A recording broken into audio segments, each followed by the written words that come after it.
다 축복의 주인공이 되시기 바랍니다. 오늘은 다니엘서 강의 6번째 시간입니다. 멸망의 큰 잔치, 이런 제목입니다. 다니엘서 5장 오늘 전체를 공부할 텐데 결론적인 부분만 같이 읽겠습니다. 25절부터 31절까지 우리 한 목소리로 같이 봉독합니다. 기록된 글자는 이것이니 곧 메네 데겔 우바르시니라.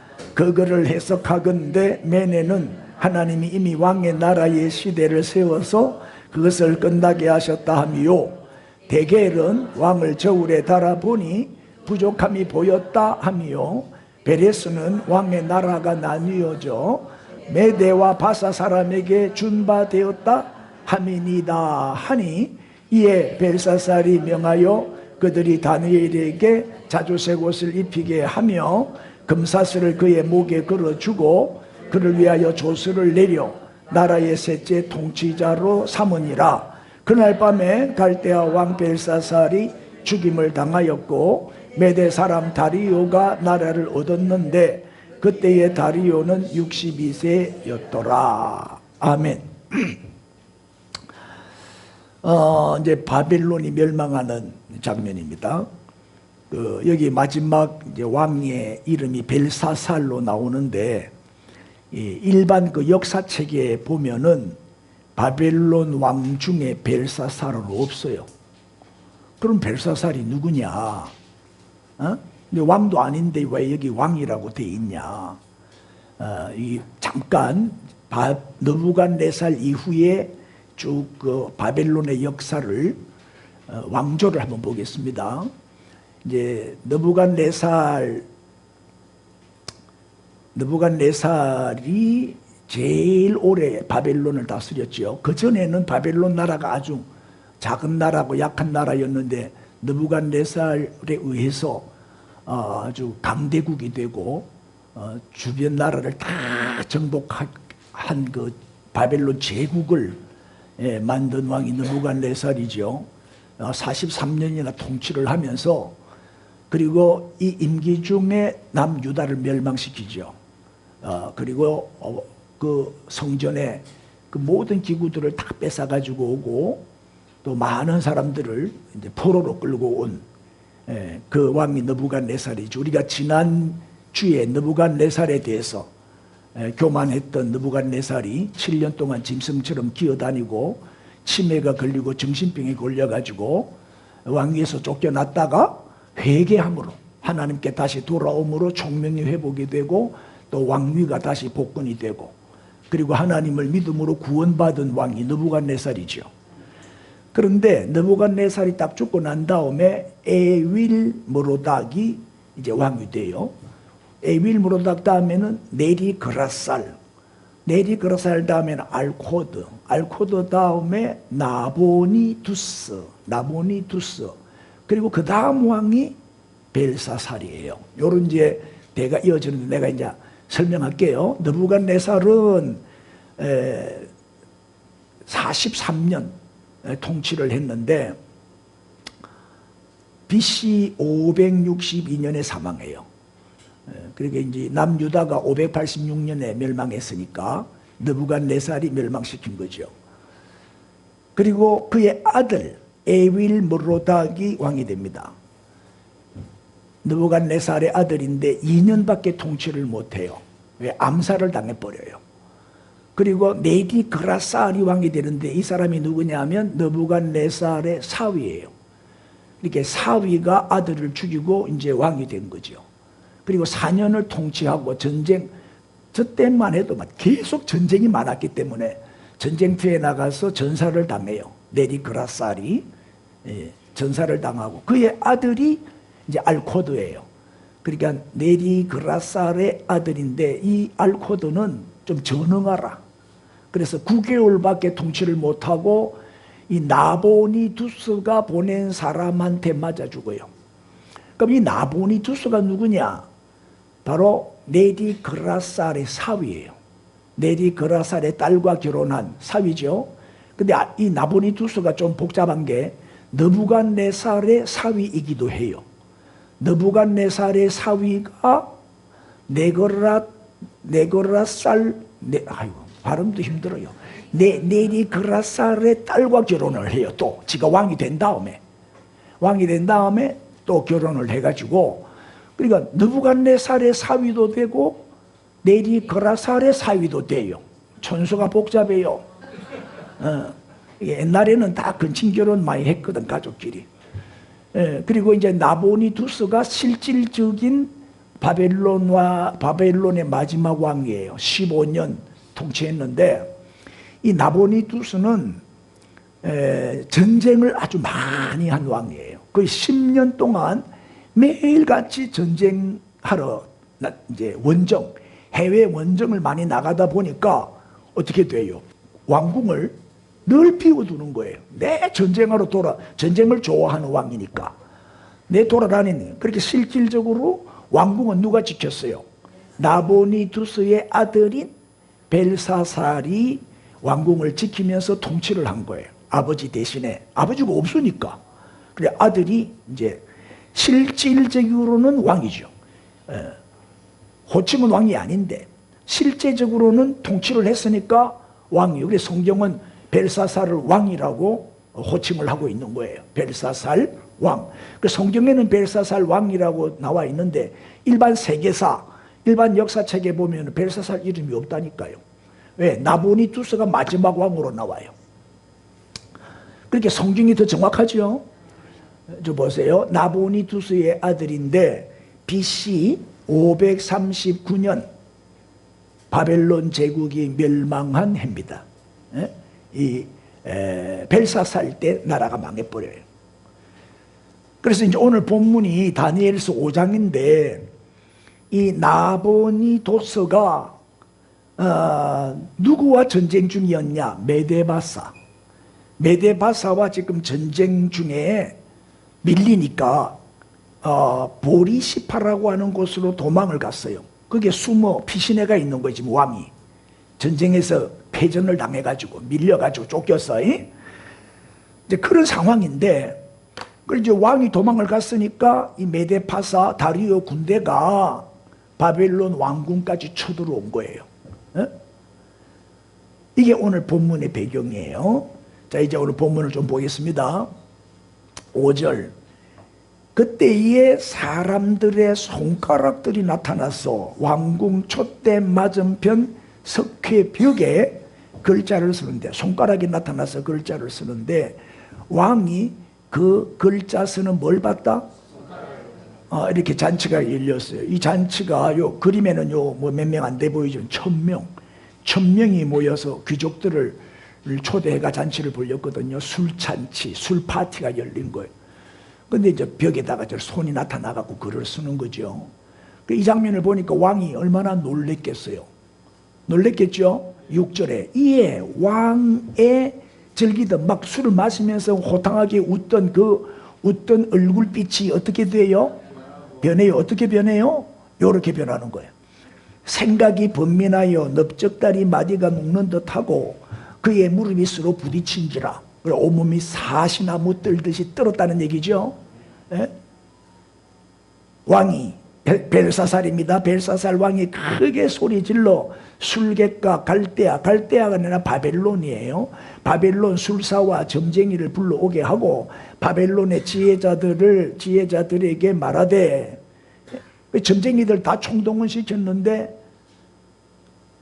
뭐라고 왕이 상금을 내거냐? 누구를 막론하고 이 글자를 읽고 해석을 내게 보이면, 저 글자를 해석하면 자주색 옷을 입히겠다. 자주색 옷이 뭐예요? 왕복이요. 귀족들만 입는 옷이요. 그만큼 지위를 높여주겠다는 거죠. 금사슬을 목에 걸어주리니, 금사슬 몇 돈쯤 될까? 요새 금값 엄청 비싼데. 그 다음에 그를 나라의 몇째? 셋째 통치자로 삼으리라. 보세요. 이게 이제 중요한 거예요. 왜 하필이면 셋째 통치자요? 그렇지. 아버지가 1번, 벨사살 아들이 2번, 그 다음에 권력자로 세 번째 통치자로 삼겠다는 거예요. 이제 이해가 됐죠? 그 다음에 이제 16절에도 또 나와요. 쭉 읽어보시면 맨 뒤에 뭐가 되어 있어요? 셋째 통치자로 삼으리라. 이 셋째 통치자라는 말이 거듭 나오잖아요. 이걸 봐서 이제 실질적인 바벨론의 그 형식적인 왕은 나보니도스인데 실제적인 왕은 벨사살이다. 그러니까 벨사살은 1인자가 아니야, 2인자지. 그러니까 셋째 통치 3인자로 삼겠다는 거예요. 자, 16절 보시면 내가 너에게 대하여 들은 이 말은 누가 누구한테 하는 말이에요? 벨사살이 다니엘에게. 왜? 이 점쟁이들이, 이 술객들이 아무도 해석을 못하는 거예요. 아무도 그 뜻을 몰라, 몸풀어. 그러니까 이제 다니엘을, 이때 다니엘은 80이 넘은 할아버지요. 이 할아버지 다니엘을 부른 거야. 그리고는 뭐라고 말해요? 너는 해석을 잘하고 어문을 푼다 하도다. 느부갓네살의 꿈도 다 다니엘이 알아맞히고 해석했잖아요. 그 소문을 들어서 알고 있죠. 그런 적 이제 네가 이 글을 읽고 그 해석을 내게 알려주면 내가 이렇게 상을 주겠다는 거예요. 셋째 통치자로 삼겠다는 거예요. 그랬더니 다니엘이 뭐라고 대답해요?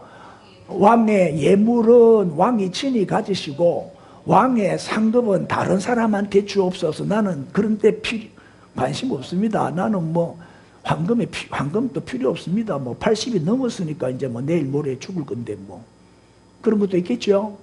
욕심이 없어. 이제 다른 사람에게 주어라. 그렇다 할지라도 내가 왕을 위하여 어떻게 하겠다? 이 글을 읽고 해석을 아뢰리이다. 황금에 관심이 없는 거야. 자색 옷에도 관심이 없고. 우리 교인들이 지금 교회 들어오면요, 기도할 생각은 안 하고 뒤로부터 먼저 가요. 예배는 관심은 오로지 옷에만 관심이 있어. 뭐 입을 거 없나 하고 매 자꾸. 그러지 마. 예배 드리고 예배 후에 보는 거지. 예배 드리기 전부터 막 뒤지고 입고 와가지고 목사님 잘 어울리에요. 나는 무조건 잘 어울린다 하지. 10년은 젊어 보인다 이래요. 자, 다니엘은 이런 뭐 예물이나 상급에는 관심이 없지만 왕이 부탁하니까 이제 해석을 해줍니다. 자, 이제 다니엘서 5장 1절로 갑니다. 1절. 벨사살 왕이 그의 몇 명? 귀족 1000명을 위하여 뭐 했다? 큰 잔치를 베풀고 그 1000명 앞에서 뭘 마셔요? 그래 술 파티가 열린 거지. 자, 2절에 벨사살이 술을 마실 때 명하여 그의 부친 느부갓네살이 그 다음에 읽었어요. 시작. 예루살렘 성전에서 탈취하여 온 금 은그릇을 가져오라고 명하였으니 이는 왕과 귀족들과 왕후들과 후궁들이 다 그것으로 마시려 함이었더라. 아니 예루살렘 성전을 무너뜨리고 파괴시키고 거기서 그 성전 안에는 뭐가 많아요? 금그릇, 은그릇이 얼마나 많아요. 다 금으로 만들었잖아요. 성소 안에 있는 물건들은 다 금이거든. 그걸 다 가지고 왔어요. 그리고는 금, 은그릇에다가 술을 따라 마시는 거예요. 3절에 이에 예루살렘 하나님의 전 성소 중에서 탈취하여 온 금 그릇을 가져오매 왕이 귀족들, 왕후들, 후궁들과 더불어 그것으로 성전의 그 거룩한 하나님의 그 성전한 금그릇, 은그릇에다가 술을 따라서 마셨다. 그 말이죠. 4절 뿐만 아니라 그들이 술을 마신 다음에는 뭐 했다? 시작. 그 금, 은, 구리, 쇠, 나무, 돌로 만든 신들을 찬양하니라. 신들을 찬양했다. 우상 숭배했다는 거죠. 술 마시고 사람이 술이 들어가면 타락하잖아요. 방탕하잖아요. 거기다가 또 우상 숭배까지 한 거예요. 이쯤 되니까 하나님이 이제 안 되겠다, 도저히 안 되겠다, 진노하실 만하죠. 얼마나 이 하나님을 모독하는 일이에요. 드디어 5절 시작. 그때에 사람의 손가락들이 나타나서 왕궁 촛대 맞은편 석회 벽에 글자를 쓰는데 왕이 그 글자 쓰는 손가락을 본지라. 자, 지금까지 잘 이해됐죠? 그래서 먼저 드릴 말씀은 벨사살의 범죄. 자, 이제 벨사살이 지은 죄가 뭔지 한번 살펴봅시다. 세 가지로 말씀드릴 텐데, 첫째는 의도적 범죄입니다. 의도적 범죄. 이 18절부터 21절까지 내용을 보면은 느부갓네살이 하나님 앞에 교만해가지고 징계를 받은 내용이 나와요. 무슨 징계를 받았죠? 느부갓네살이 7년 동안 미치광이처럼 들판을 짐승처럼 기어다니면서 또 왕궁에서 추방당하고, 그죠? 짐승처럼 살았잖아요. 그런데 그것을 벨사살이 알까 모를까? 알지.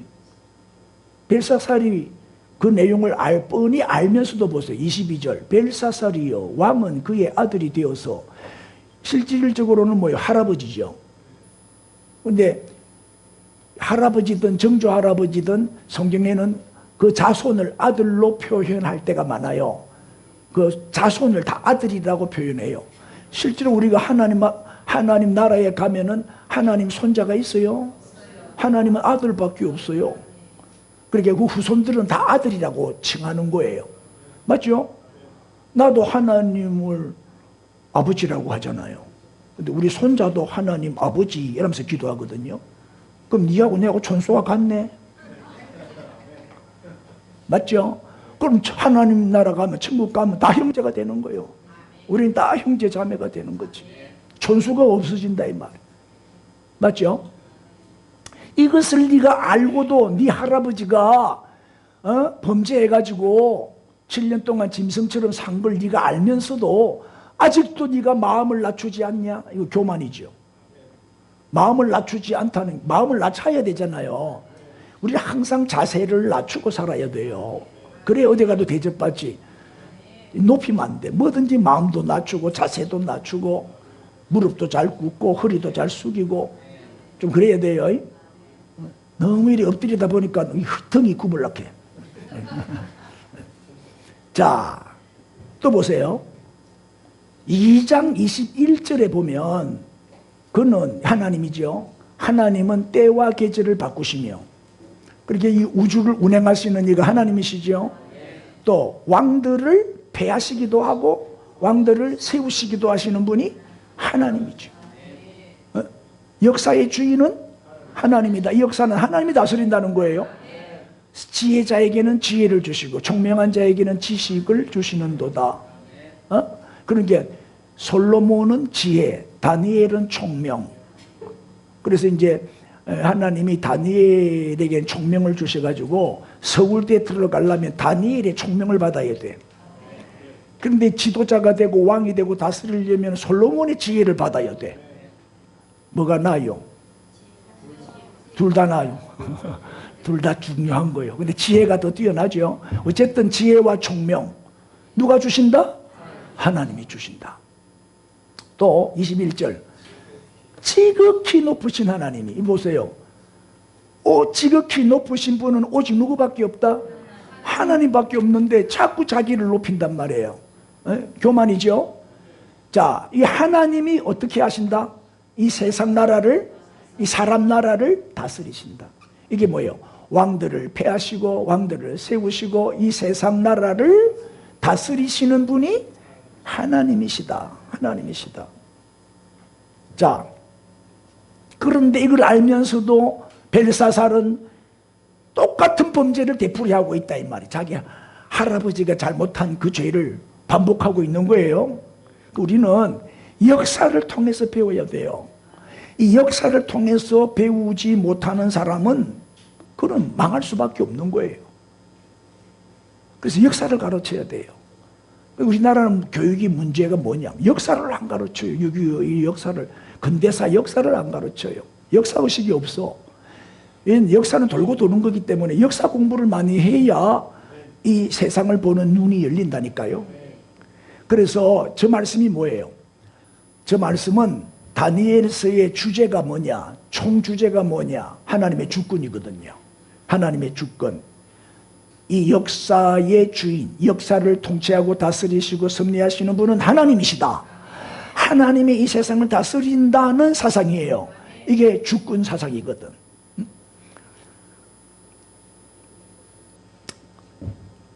그런데 벨사살은 느부갓네살의 전책을 그대로 밟았어. 알고도 행하지 않았다. 이것을 다 알고도 이게 뭐예요? 고범죄, 의도적인 범죄지요. 그러니까 모르고 짓는 죄보다 알고 짓는 죄는 더 큰 죄가 되는 거예요. 할렐루야. 의도적 범죄, 알고도 그랬다. 두 번째 벨사살의 범죄는 뭐였냐? 교만의 범죄, 교만. 여러분, 천사장이 사탄 마귀가 된 이유가 뭐예요? 교만 때문이지.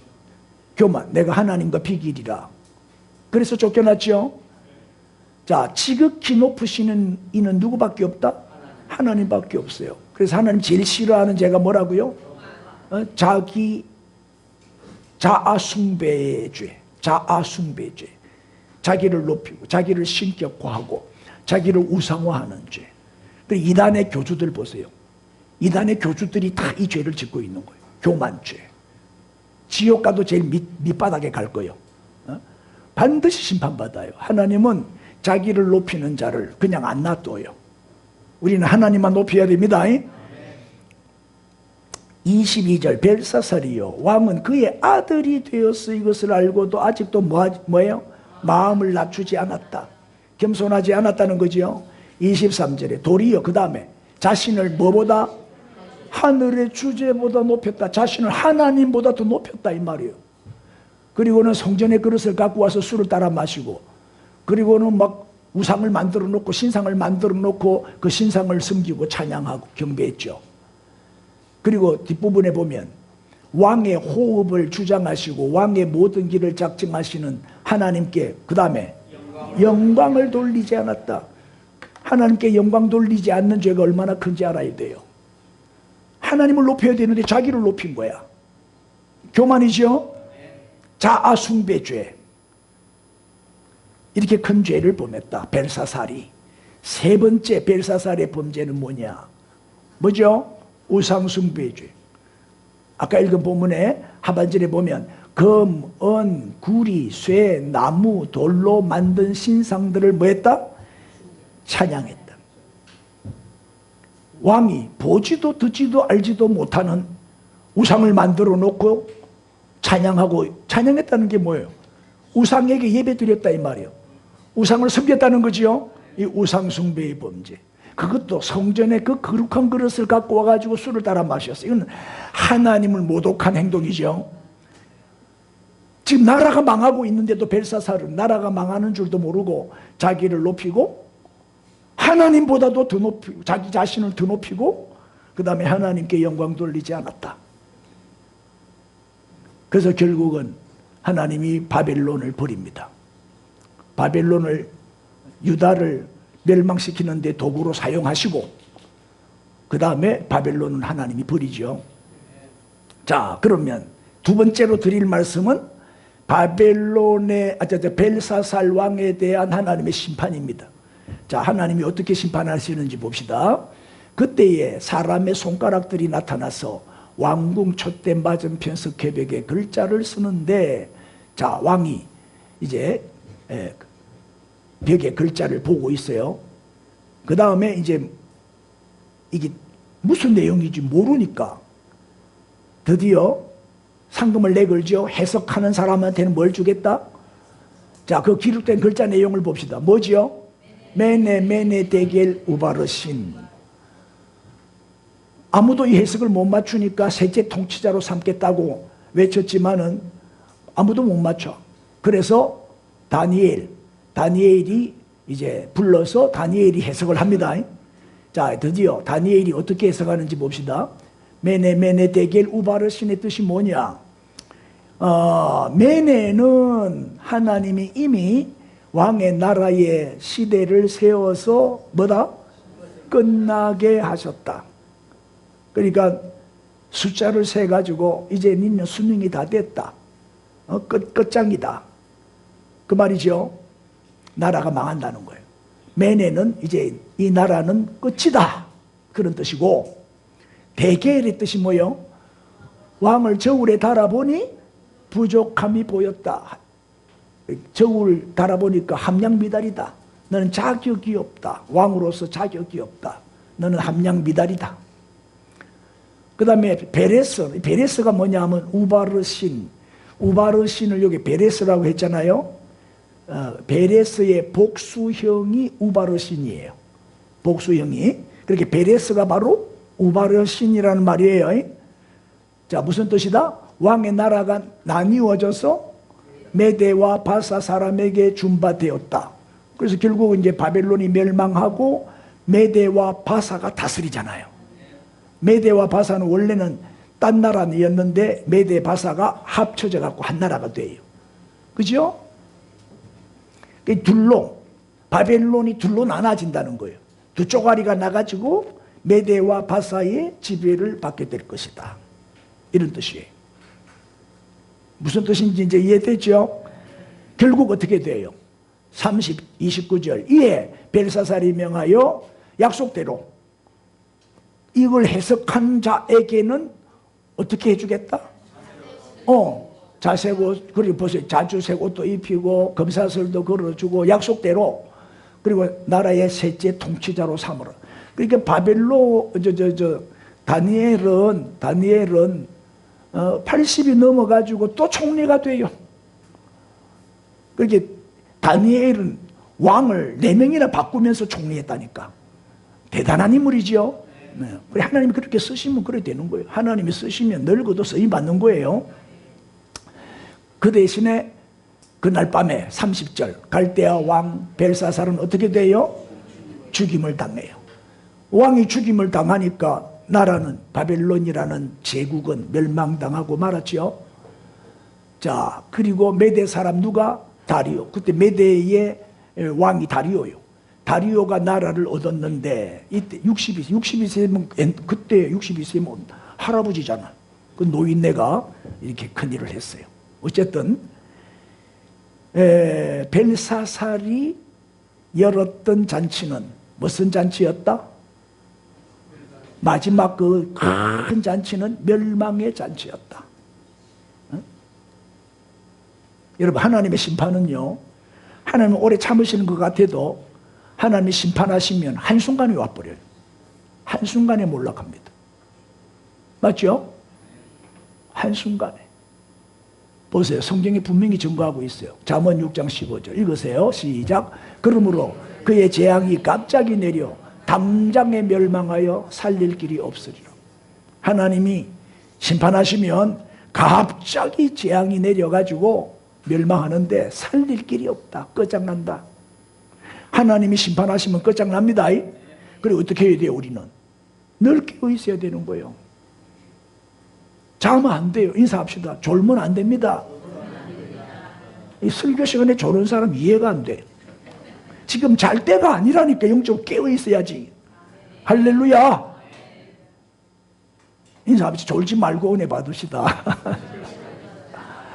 재앙이 갑자기 만다니까. 늘 깨어 있어야 돼요. 긴장의 끈을 놓으면 안 돼. 요한계시록에 묘사된 인류 역사의 마지막 모습, 지구 최후의 모습, 그거를 요한계시록은 어떻게 묘사하고 있냐? 바벨론 제국이 패망하는 모습과 똑같다. 응?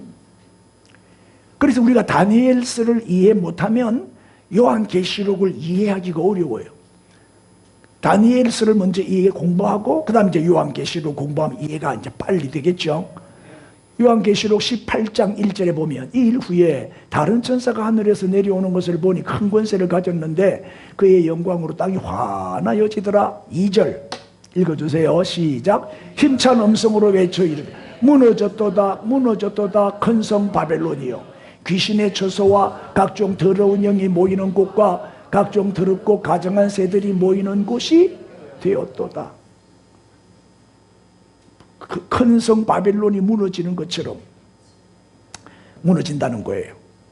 그러니까 하나님의 심판으로 멸망하는 이 세상 나라의 모습을 바벨론에다가 비유하는 거죠. 바벨론이 얼마나 화려했던 나라입니까? 얼마나 강한 나라예요. 에? 영원할 줄 알았지. 바벨론이. 느부갓네살은 금으로 자기 신상을 만들어 놓고 이 영광을 영원히 누릴 거라고 큰 소리 쳤잖아요. 또 바빌론 성은 얼마나 초롱성벽이요, 얼마나 단단하게 만든 성이요. 그런데 한순간에 무너지는 거예요. 하나님이 심판하시면 한순간에 무너지는 거지. 부귀영화는 한순간에 사라져버려요. 바벨론이 한순간에 무너지는 것처럼 이 세상은 멸망한다. 지구 최후의 날, 바로 예수님이 재림하시는 날이에요. 예수님이 재림하시는 날은 이 세상 끝이 오리라. 이 세상은 끝나요. 그리고 하나님의 나라, 하나님의 왕국에 우리는 들어가서 영원히 살게 되는 줄 믿습니다. 자, 이제 마지막으로 바벨론 멸망이 우리에게 주는 교훈이 있어요. 바벨론이 멸망하는 걸 보면서 우리는 뭘 깨달아야 되느냐? 첫째, 시작. 우리의 삶은 하나님의 손 안에 있다. 하나님의 주권을 벗어날 수가 없어요. 23절에 뭘 주장하시고? 왕의 호흡을 주장하시고, 또 뭘 작정하시고? 왕의 모든 길을 작정하시는 이가 누구다? 하나님. 그러니까 우리의 호흡을 주장하시는 이가 하나님. 그러니까 생명의 주인은 하나님이세요. 살고 죽는 것이 하나님의 손에 달린 거지요. 생사하복을 주장하시는 이가 하나님이시다. 우리는 이거를 믿어야 돼요. 내 노력으로 안 된다니까요. 내가 아무리 부자면 뭐 하겠어요? 하나님이 이 호흡을 불러가면 끝나는데. 에? 호흡이 끊어지면 이 땅의 모든 게 다 끝장나는 거잖아요. 우리의 모든 계획은 다 물거품이 되고, 맞습니까? 에? 뿐만 아니라 우리의 모든 길을 작정하시는 이가 하나님이에요. 우리의 삶은 하나님의 손 안에 있다. 손오공은 부처님 손을 못 벗어나지요? 에? 우리는 누구 손을 못 벗어나? 하나님 손을 벗어날 수가 없어요. 하나님의 손 안에 있습니다. 두 번째 주는 교훈이 있어요. 시작. 삶의 목적은 하나님께 영광 돌리는 거예요. 벨사살 왕이 왜 망했죠? 바벨론이 왜 망했어요? 하나님께 영광 돌리지 않아가지고, 하나님께 영광 돌리지 않은 죄로 멸망당했다니까요. 죽임을 당하고. 그리고 우리는 어떻게 살아야 돼요? 삶의 중심에 누구를 모시고 살아야? 하나님을 우리의 삶의 중심에 모시고 하나님을 위해서 살아야 되는 거예요. 우리는 하나님께로부터 왔다가 하나님을 위해서 살다가 하나님께로 다시 돌아가요. 그게 인생이라니까요. 예? 그 유명한 고린도전서 10장 31절 다 외우는 말씀이지만은 한번 같이 시작. 그런즉 너희가 먹든지 마시든지 무엇을 하든지 다 하나님의 영광을 위하여 하라. 예? 나도 식사 기도할 때마다 이 기도를 해요. 하나님의 영광을 위해 먹고 마시게 해 주옵소서. 어? 하나님의 영광을 위해서 일도 하고, 하나님의 영광을 위해서 정치도 하고, 하나님의 영광을 위해서 공부도 하고, 우리가 직장 생활을 하든 뭐 애를 키우든 살림을 살든 다 하나님의 영광을 위해서 해야 돼요. 나를 위해서 살면 멸망받아요. 하나님의 심판의 대상이 돼버려요. 나를 위해 살면 안 돼. 하나님을 위해서 살아야지. 나에게 건강 주신 것 하나님을 위하여, 나에게 명예 주신 것, 나에게 권력 주신 것 하나님을 위하여, 나에게 물질 주신 것, 나에게 재능 주신 것, 나에게 시간 주신 것 하나님을 위하여. 복음송 있잖아요. 복음송 하나님을 위하여. 우리 열심히 부르지요. 인사합시다. 남은 인생 하나님을 위하여 삽시다. 할렐루야. 다 일어났어요. 우리 뜨겁게 한번 기도합시다. 남은 인생은 내 호흡을 주장하시고 내 길을 작정하시는 하나님께 다 맡기고 하나님의 영광을 위해서만 살게 하여 주옵소서.